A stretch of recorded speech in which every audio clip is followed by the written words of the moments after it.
इस बुलेटिन के प्रायोजक हैं योगमणि institute of nursing.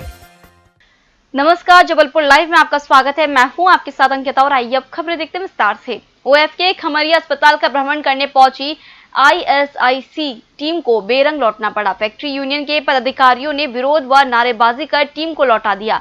Workers union, labour union ने सरकार की मजदूर विरोधी नीतियों के खिलाफ पहले तो नारेबाजी की, फिर ईएसआईसी बीमा का पुरजोर विरोध किया। यूनियन का कहना था कि खमरिया अस्पताल के साथ मर्ज करने की योजना बनाई जा रही है, जिसके तहत आईएसआईसी की एक टीम खमरिया अस्पताल का भ्रमण करने आई है, लेकिन ओएफके, लेबर यूनियन और सुरक्षा कर्मचारी यूनियन द्वारा पुरजोर विरोध किया गया और संवैधानिक तरीके से नारेबाजी करते हुए उन्हें वापस जाने के लिए आग्रह किया। रामनवमी पर इस वर्ष भी नहीं निकलेगी शोभा यात्रा। हर वर्ष सनातन धर्म महासभा के तत्वाधान में रामनवमी पर शोभा यात्रा निकाली जाती है। विगत वर्ष कोरोना महामारी का संक्रमण आपसी संपर्क से दूरी बनाकर रखने की प्रशासनिक हिदायत के चलते स्थगित कर दी गई थी। इस वर्ष भी कोरोना महामारी का संक्रमण बढ़ने के कारण सभी सार्वजनिक कार्यक्रम स्थगित होने के बाद सिर्फ वैदिक कार्यक्रम मंदिरों में, देवी मठों, खेरमाई मंदिरों में संपन्न होंगे। उक्त उद्गार डॉक्टर श्याम देवाचार्य महाराज ने नरसिंह मंदिर में आयोजित बैठक में व्यक्त किए। मध्य प्रदेश पुलिस की सराहना एक तरफ जहां प्रदेश के मुखिया शिवराज सिंह चौहान और गृह मंत्री नरोत्तम मिश्रा करने से थकते नहीं हैं, वहीं उनकी इस पुलिस का कारनामा भी आए दिन देखने को मिल रहा है। ताजा मामला जबलपुर का है, जहां स्कूल जूडो चैंपियन छात्र का पुलिस ने सिर्फ इसलिए हाथ तोड़ दिया क्योंकि वह बाइक में 3 सवारी बैठाए हुए था। यह आरोप घोलपुर थाना पुलिस पर है। हम लोग जा रहे थे माल लेने, हम पापा थे हमारे, तो गाड़ी आई हुई थी, तो हम लोग जा रहे थे, तो यहाँ पे पुलिस वाले अंकल लोग खड़े थे, तो वो लोग रोके, बोलते कि हेलमेट नहीं लगाए हुए। पापा गाड़ी साइड में खड़े कर दिए, ऐसा पापा चालान कटवा रहे थे उसके बावजूद। तो उससे मैं यहाँ पे 2 राह पे उसने पुलिस वाले अंकल ने मार दिया मेरे को। यहाँ का मेरी कोई गलती नहीं, मैं बस इतना बोला हूँ कि गाड़ी थाने नहीं जाएगी, आप चालान यहीं ले लीजिए। 2 राफ्टे मार दी। उसके बाद पता पाइप था, तो उससे मेरे को मारे, तो मेरे हाथ में लग गया। मेरे पापा बीच में हाथ पकड़ के मोड़ दिया, जिससे मेरा हाथ फ्रैक्चर हो गया है, माइनर फ्रैक्चर। उसमें मेरे बच्चे का नाम पूछा और उसको मारने लगे और लोहे के प्लास्टिक के पाइप से मारा है, उसका हाथ टूट गया है। जी, हम पैसा निकाल लिए थे, 500 रुपये मांगने लगे चालान। उसी बात को लेके मेरे बच्चे ने बोला उनको कि किस बात का, हम पढ़े लिखे लोग हैं, किस बात का आप 500 रुपये ले रहे हो। तो उसको चाटा मार दिया, फिर डंडा निकाल के मारने लगे पाइप से। आज थाना गोहलपुर अंतर्गत कमखेरा रोड पे वाहन चेकिंग की जा रही थी। इसी दौरान फहीम अंसारी नामक व्यक्ति वाहन से निकल रहे थे, तो उनके द्वारा शिकायत की गई है कि कुछ पुलिस कर्मचारियों द्वारा उनके साथ मारपीट की गई है, जिसमें उनको चोटें आई हैं, जिनका इलाज मेट्रो में किया गया है। और इस पूरे घटनाक्रम पर थाना प्रभारी गोहलपुर से जानकारी प्राप्त की गई है, और जो भी पुलिस कर्मचारी इसमें अगर उन्होंने इस प्रकार का कृत्य किया है, मारपीट की है, तो उससे वरिष्ठ अधिकारियों को अवगत कराकर उन पर दंडात्मक कार्रवाई की जा रही है। दमोह में होने जा रहे उपचुनाव में भाजपा भारी मतों से जीत का परचम फहराएगी, ये कहना है जबलपुर के सांसद राकेश सिंह का। जबलपुर पहुंचे राकेश सिंह ने कहा कि दूसरे उपचुनाव की तरह मुख्यमंत्री शिवराज सिंह चौहान और प्रदेश अध्यक्ष वीडी शर्मा की अगुवाई में दमोह उपचुनाव में भी भाजपा भारी मतों से जीतने जा रही है, क्योंकि जनता को भरोसा है कि भाजपा की सरकार मुख्यमंत्री शिवराज सिंह चौहान के नेतृत्व में ही मध्य प्रदेश में सुशासन दे सकती है और विकास कर सकती है। इसके साथ ही ज्योतिरादित्य सिंधिया को स्टार प्रचारकों की सूची में 10वें नंबर पर रखने को लेकर कांग्रेस द्वारा लगाए जा रहे आरोपों पर राकेश सिंह ने पलटवार किया। उन्होंने कहा है कि नंबरों के खेल में कांग्रेस बुरी तरह पिछड़ चुकी है और कांग्रेस ने यदि जनता के विश्वास का नंबर देख लिया होता तो आज पार्टी की इतनी दुर्दशा नहीं होती। देखिए, कांग्रेस अंतर विरोध और अंतर कलह दोनों से ग्रसित है। भारतीय जनता पार्टी का एक एक कार्यकर्ता आत्मविश्वास से भरा हुआ है, और बाकी के उपचुनाव की तरह दमोह में भी शिवराज जी के नेतृत्व में, पार्टी अध्यक्ष वीडी शर्मा जी के नेतृत्व में भारी मतों से भारतीय जनता पार्टी जीतने वाली है, क्योंकि मध्य प्रदेश की जनता को अब इस बात का पूरा विश्वास है कि भारतीय जनता पार्टी की सरकार ही शिवराज जी के नेतृत्व में मध्य प्रदेश में सुशासन दे सकती है, विकास कर सकती है।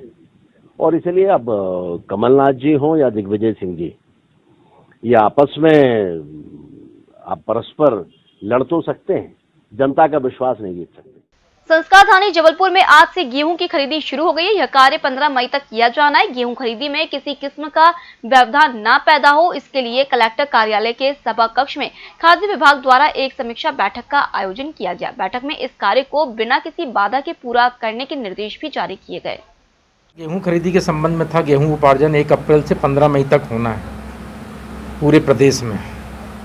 उसके अंतर्गत पूरी तैयारियां जो हैं, प्रारंभिक तैयारियां सारी, उसकी चर्चा हुई है। पीएस महोदय भी थे आज, डायरेक्टर फूड, एमडी नान और सारे अधिकारी थे मुख्यालय लेवल के, भोपाल लेवल के, और निर्देश दिए गए कि कैसा खरीदना है, कैसा प्रशिक्षण देना है, सारी तैयारियों की इन्होंने समीक्षा करी है।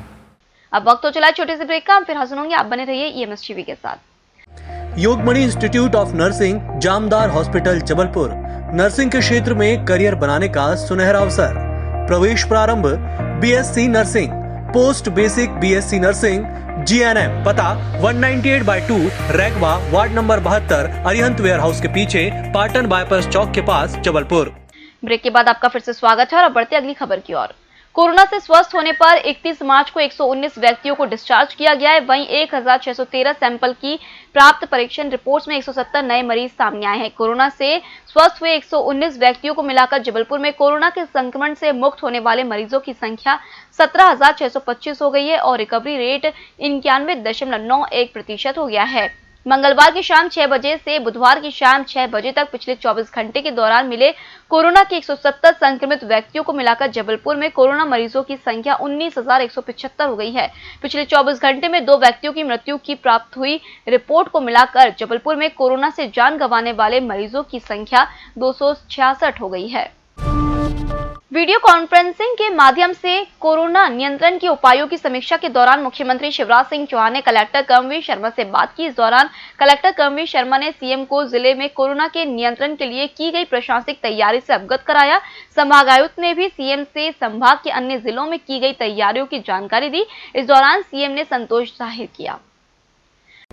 आज माननीय मुख्यमंत्री जी ने सभी कलेक्टर, कमिश्नर्स, आईजी और एसपी, पूरे प्रदेश के जो प्रभारी अधिकारी हैं, उनकी कोरोना से संबंधित वीसी ली थी। सभी जिले की वर्तमान स्थिति क्या है और भविष्य की कार्य योजना क्या है, इसके संदर्भ में चर्चा की है। जबलपुर की भी कार्य योजना से वो संतुष्ट हैं। अभी वर्तमान में हमारे पास में जो एक्टिव केस है 1250 हैं, जिसमें से लगभग 70% होम आइसोलेशन में है।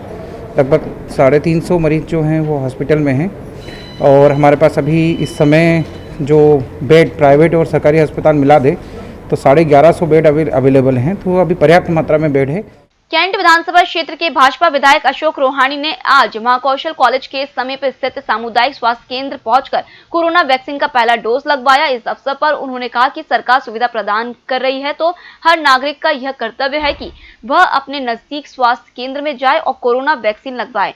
उन्होंने कहा कि हम वैक्सीनेशन के जरिए इस महामारी पर काबू पा सकते हैं। माननीय नरेंद्र मोदी जी के आह्वान पर उस गाइडलाइन पर कि 1 अप्रैल से 45 साल के प्लस वालों को वैक्सीन लगाना का कार्य प्रारंभ हुआ है, उसी को निर्देश का पालन करते हुए मैंने आज वैक्सीन लगाई है। मैं सभी से अपील करता हूं कि कोरोना से हमको लड़ने के लिए अपने को सुरक्षित भी रखना पड़ेगा, मास्क भी लगाना पड़ेगा, दूरी भी बना कर रखना पड़ेगी, सैनिटाइज भी करना पड़ेगा, पर साथ ही साथ वैक्सीन भी लगाना पड़ेगा। तभी हम इस जंग से लड़ पाएंगे। हम अपने आप को सुरक्षित रखें, परिवार के लोगों को सुरक्षित रखें, ऐसी मेरी अपील है। वैक्सीन जरूर लगवाएं। पड़ोसियों ने मामूली कहासुनी के बाद हैवानियत भरा कृत्य किया। उन्होंने एक युवती की तलवार मारकर आंख फोड़ दी। युवती को लहूलुहान हालत में अस्पताल में भर्ती कराया गया है। युवती के साथ हुई इस वारदात से संबंधित वीडियो के वायरल होने पर मामले ने तूल पकड़ लिया है। लाटगंज पुलिस ने आरोपियों के खिलाफ प्रकरण दर्ज कर जाँच में लिया है। सुदेश विश्वकर्मा, विनय चक्रवर्ती, विनीत चक्रवर्ती सब ऐसे ही घूम रहे हैं, किसी को कुछ पड़ी नहीं है। एक लड़की की लाइफ है, रेप होता है, वेंटिलेटर पर आ जाती है लड़कियां, सुनवाई कब होती है? उसके मरने के बाद। केस कब शुरू होता है? कब उनके अपराधी कब पकड़ते हैं? 6 साल, 5 साल, इतने दिन केस चलते हैं। रवि कुरील के द्वारा इस आशय की एक शिकायत दी गई है कि उसकी बेटी के साथ विनय चक्रवर्ती एवं अन्य लोगों के द्वारा मारपीट की गई है। तो इस शिकायत की जांच हम प्रॉपर ऐसा मतलब उन्हीं के द्वारा ये भी बताया गया है कि थाना लौड़गंज में FIR भी दर्ज हुआ है। तो ये शिकायत जो उन्होंने दी है हम CSP कोतवाली के पास भेज रहे हैं। इसमें प्रॉपर जांच करवाएंगे और समुचित वैधानिक कार्रवाई इसमें होगी। सर, इसमें इनका आरोप ये है कि मेडिकल रिपोर्ट हो सकता है, मेडिकल रिपोर्ट प्राप्त ना हुआ हो। हम मेडिकल रिपोर्ट उनकी जो है वो बताएंगे कि वो प्राप्त करें जल्दी से। उसमें जो भी समुचित धाराएं लगती हैं वो हम उसमें लगवाएंगे। सर, इसमें किसी गौरीघाट क्षेत्र के जिलहरी घाट में गुरुवार को नहाने गए 2 युवक नर्मदा में बह गए। एक युवक को आसपास के लोगों ने बचा लिया, लेकिन दूसरा डूब गया। हादसे की खबर मिलते ही गौरीघाट पुलिस मौके पर पहुंची। होमगार्ड की रेस्क्यू टीम भी तलाश में जुटी है। पुलिस ने मर्ग कायम कर लिया है। फिलहाल इस बुलेटिन में इतना ही। आप बने रहिए EMS टीवी के साथ। नमस्कार।